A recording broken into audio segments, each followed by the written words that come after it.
Hinihinaan yung mga hotel. Saka nag-aaral sa hotel. Hinihinaan nila. So, kung university. Yung mga gano'n. Okay.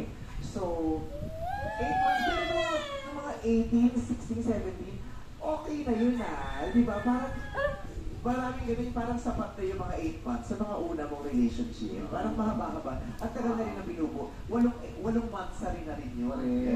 Walong regaluhan na rin yun. Correct. Labas, date. Diba? Oo, tagal na rin. Pero ilang buwan nagligawan? 2 months po. Nagligawan ba kayo? Di ba hindi? Date lang. Sabi niya po kasi nung lalabas-labas, actually, ako ang nasanong sa kanya. Oh. Ano ba itong alis-alis natin? Nililigawan mo ba ako? O ano-ano lang to, landi-landi?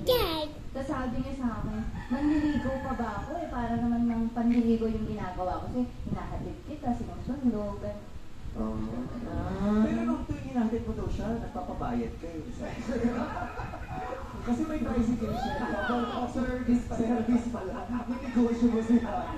Para kung may tricycle mo. Pero kasi ba parang sa inyo, tama ba yung pagkakaunawa ko nung binasa ko yung story? Parang ikaw yung umaaura sa kanya. Tama ba? Opo. Bakit?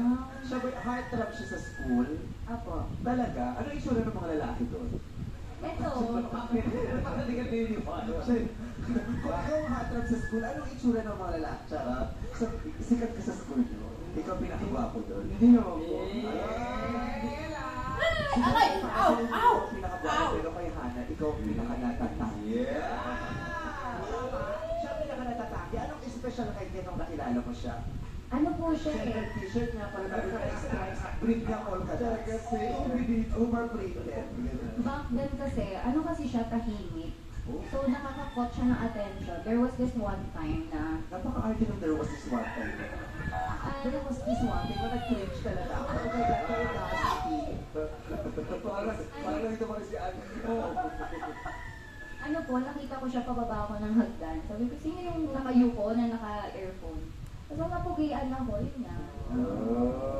Misteryoso. Habang maraming makukulit at magugulo siya, tahimik ka lang kaya nakakuha ka ng attention. Yeah. Ikaw, Kim, gusto mo ba yung maligalig tahimik? Maingay kasi ako eh. Gusto ko tahimik. Wala! Pero gumagalaw pa o hindi na? Gumagalaw. Hindi magalaw, hindi magalaw. Maingay ka, Kim. Maingay, madalba!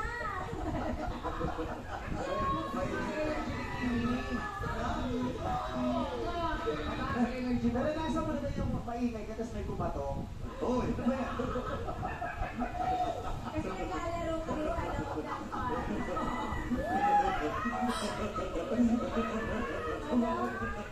Kaya pala gusto niya tahimik. Gusto maingay siya. Paano na talaga ng chess?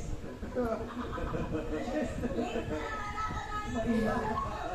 Kaya pala gusto niya tahimik. Yun na lang ako. Kasi pag maingay pa kayo. Oo. Iba-iba naman. Basta swak sa personality. Diba? Ikaw, kasi anong klaseng babae yung nakakuha natin siya? Ba't hindi kayo tsura mo? Papunta ka na kay Gloria Macapagal. Sabi niya sa akin. Papunta ka na kay Gloria. Ano yung... Ang trip na yun yung kala.